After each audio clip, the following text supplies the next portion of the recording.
Hey, today we're here with Philip and we're going to learn how studying in the US has changed your life. Philip, why don't you introduce yourself to our audience? Absolutely.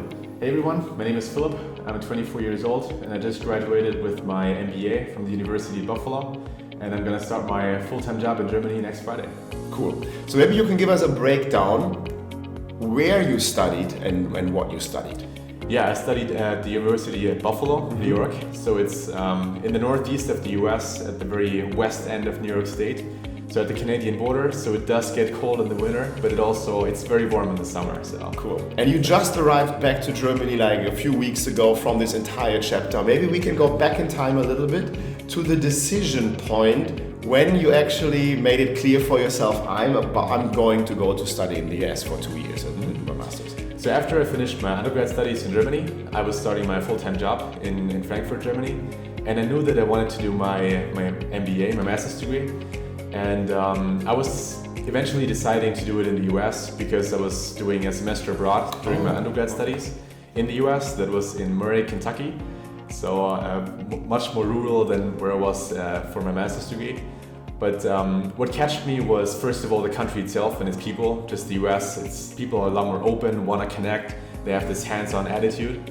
And this also is noticeable in the business school. I think especially comparing the German business school and the US business school, the US school was a lot more hands-on. You work a lot more with case studies, you work a lot more in teams and with actual happenings that's happening right now in the industry.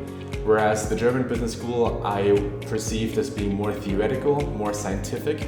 It of course had its perks, but I think for me it was more applicable and I think it prepared me better for my full-time job. And you are actually in a position where you're able to compare both systems. I mean, if I got you right, not only did you study at least one semester in the US, in Kentucky, while you were pursuing your bachelor's degree in Germany, but now you studied in the States. Maybe right. you can describe, how do you feel? Like, what are three differences when you look at the educational system in Germany and in the States? Right. So especially on a university level, number one is that, again, in the US, it's much more hands-on. Maybe for an example, in Germany, in my finance class, we just did the pure math and the pure science behind it, which of course is interesting to some extent. But in the US class, which I had for finance, we were talking through an entire M&A transaction and really doing the actual calculations behind it. And if it's something that you can follow along in the news and the headlines, I think it gives it a whole different level of interactivity. And for me personally, it was just a lot more interesting. So number one, it's a lot more hands-on, more interactive than a German business school. That's what I thought. Number two is campus life. In Germany, I feel like you go to your classes and then you go home. Of course, you have some fun with your friends as well, but you're not on campus most of the time. Actually, I think it's rare to be on campus for your lectures. And in the US, the whole thing is turned around. You live on campus, you have your lectures on campus, you can do sports on campus, you can watch sports games and everything. And I feel like everyone more or less is on campus the entire time. So campus life is a whole lot different. And the third biggest difference, I think, is the faculty to student ratio. In Germany, it was not seldom that I was in classes with 100, 200 other students. Okay. And there was no shot that I would have a one-on-one with my professor, right? And in the US, that was entirely different. I was in classes with 15, maybe 30 other people, but I always had a personal relationship with my professor. Maybe one anecdote there, when I was in the second week of classes in Kentucky, I was meeting my professor for finance in the hallway, and he was like, "Oh, hey Phil, you're the German international student, right?" Okay. And I was more or less freezing up because I was not expecting my professor to know me by name. So that's definitely the three biggest differences. Okay. So, and differences to in the way you can interpret it almost are benefits. Like the way you talked about it, those were really not just different things, plainly put, but they all had like a positive spin to it. That's how I view it. Yeah, okay. That's eventually why I did it in the US. Yeah. Now that's on the general side. You chose to study, to pursue your MBA, specializing in finance, analytics, and management. Why that? Right. So I always was kind of a finance guy. That was my focus in my undergrad studies. I always liked capital markets, stock market. That's always what I followed. I read about it in my free time. So that was kind of a no-brainer for me. Analytics is something that's, I think, increasingly important and increasingly expected from graduates. That's what our professors tell us. That's what I'm hearing from people that are actually working already in full-time jobs. is that as fresh new graduates, you're expected to have an analytical mindset. And I think especially working with data, analyzing data is increasingly important in today's day and age. And then management consulting, because I did work in consulting before starting my job. And now I'm actually starting a strategy consulting position, so that was always a personal interest of mine. Cool. Now let's talk about a little bit more specifically about your experience at the University of Buffalo. Because you didn't just study there and do what was required of you, but you became the University of Buffalo MBA Consulting Group President. How did you get to be in this position, and what did you get out of it? Right. So one thing about US universities is you have a whole different culture of student clubs on campus. I think in Germany it's limited to usually a couple of groups per university, but alone in the business school at UB we had dozens of clubs, and virtually everyone is engaged in some way, shape or form in some club. And for anything you're passionate about, there was essentially a club there. So we had a management club, marketing club, finance club, human resource club. There's any kind of sports club there, and of course we had the consulting group. And it was founded in 2011, I think. But in recent years, especially with the shift from in-person to remote, it was kind of in a slump.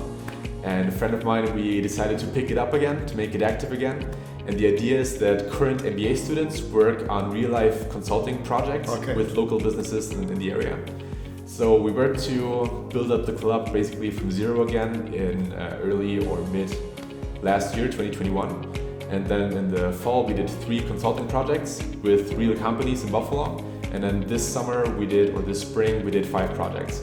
And that was an incredible experience, both in terms of networking and getting yourself out there, putting something in your CV, and also growing as a person, as a leader. Is there any lesson that you felt like you got out of both the academic side, what was required of you in the curriculum at the University of Buffalo, and also in the consulting club that you're looking forward and can't wait to apply this now in your professional life?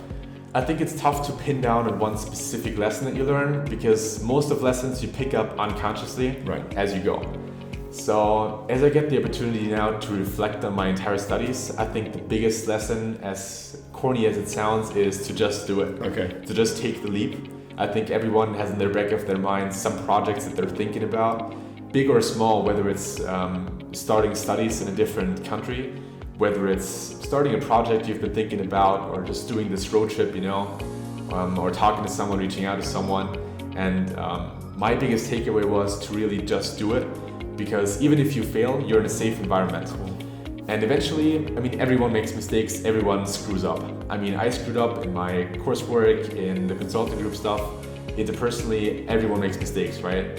And I hate making mistakes as much as the next guy, but at the end of the day, I always told myself, hey, it's good that I made these mistakes now in a safe environment, but virtually nothing at stake.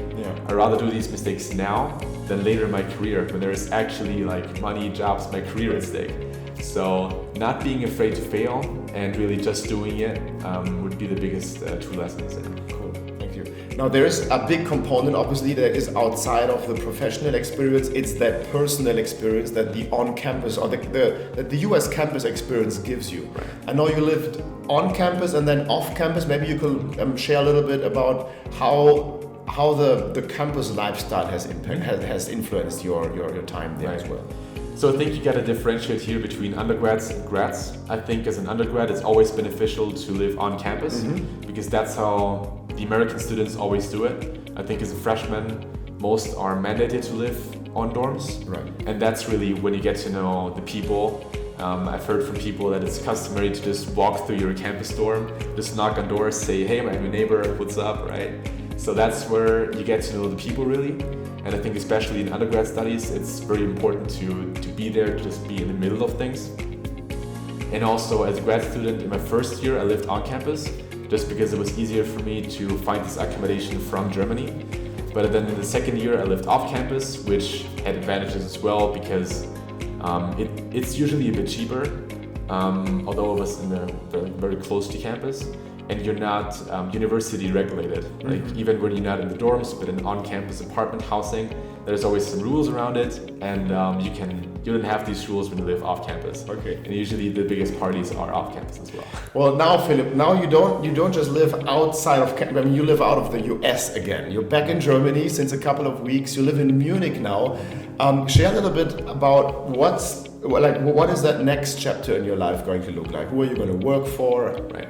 So I'm starting my full-time position at a strategy consulting firm. It's called Berger. Cool, congrats. Thank you. It's headquartered in Munich, but it's actively globally. Okay. And I think thinking back 2 years ago, it was hard to imagine that I could actually work in this kind of field. So I'm very glad to have this opportunity, and I really can't wait to start working finally. Do you feel prepared by the education that you have received that you can actually succeed in this job?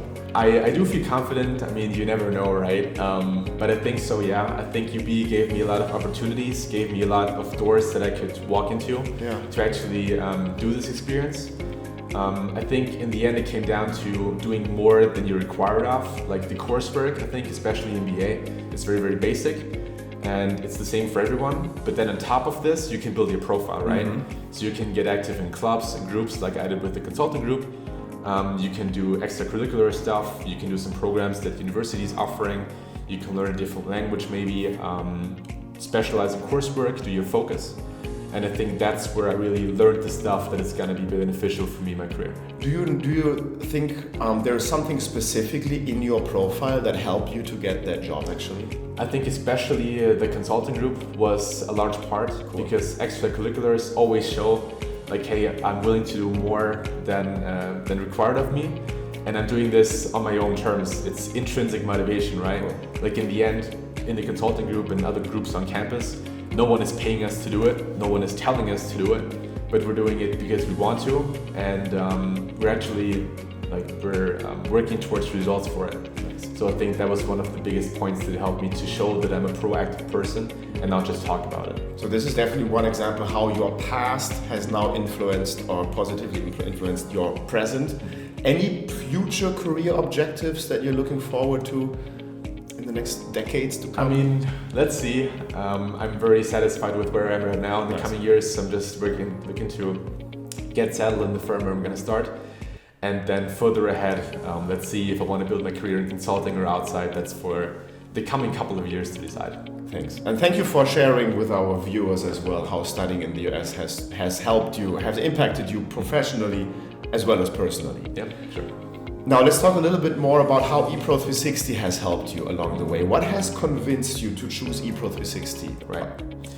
I mean, taking the actual jump to deciding to study in another country and a different continent for that matter is immensely exciting, but can also be intimidating. Right. Because it's different than a European country, for example. You can't just cross the border and be there for 2 years, right?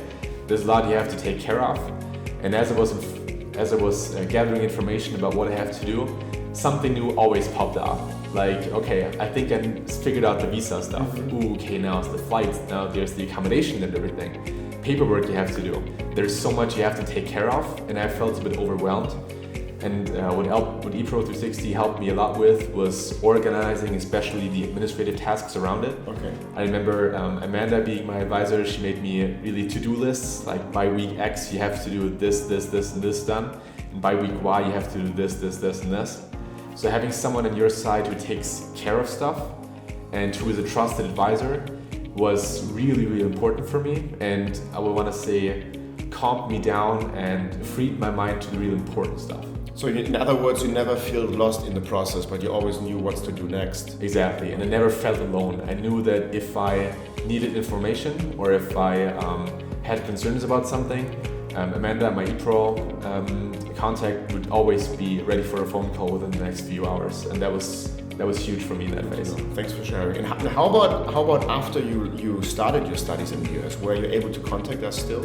Definitely. So I did reach out a couple of times to check in. Thankfully, everyone was smooth sailing once I was in the US, so I didn't have that much to reach out for. But Had I had the necessity to reach out, I'm definitely sure that Amanda would have been there for me. I actually just reached out to her as like a check-in last week, so Epro 360 was there throughout the entire journey. And you are a networker. I mean, I think this was definitely something very Philip specific, that you are eager not just to network with us. You mentioned Amanda as one of our team members, but also other students. We are just making this community more vivid, and we're really just launching this network of aspiring young talent from around the world, mostly Germany for now, but we're growing definitely. How does it feel for you to be part of the Epro 360 community? It feels very, very good, especially as you said, it's really growing right now, and I think it's very early stage still. I can remember well being one of the first members in the LinkedIn group, and now seeing how this grows week by week and being larger and larger. It's very, very exciting, and I think what you're doing now is you're planting the seeds for a very active network, the benefit of which we're gonna see in the coming years. So it's very, very exciting to be part of this journey right now. Cool. Now, finally, I want to ask you, you were one of the people that actually took this leap of faith in the end, that you, at some point, you were before the decision to go and say, I'm going to study in the US. What would you go and share with anyone who has either just decided to go to the US or somebody who is debating with him or herself about whether or not to do it? Right.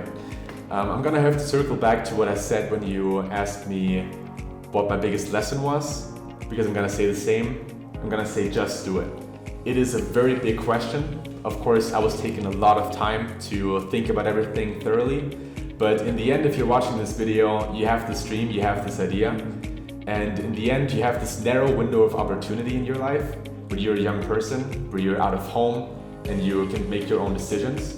And this window is going to close eventually. When you're in a committed relationship, when you have family, you're not on your own anymore. But now you're on your own, you can make this decision. And with Epro, you have the opportunity to make this true fairly easily. So my advice would be to thoroughly think about it, but to just do it. Because in the end, this opportunity comes once in a lifetime, and I'm more than happy that I did it. Very cool advice. Thank you so much for having me here, Phil. Thank you so much.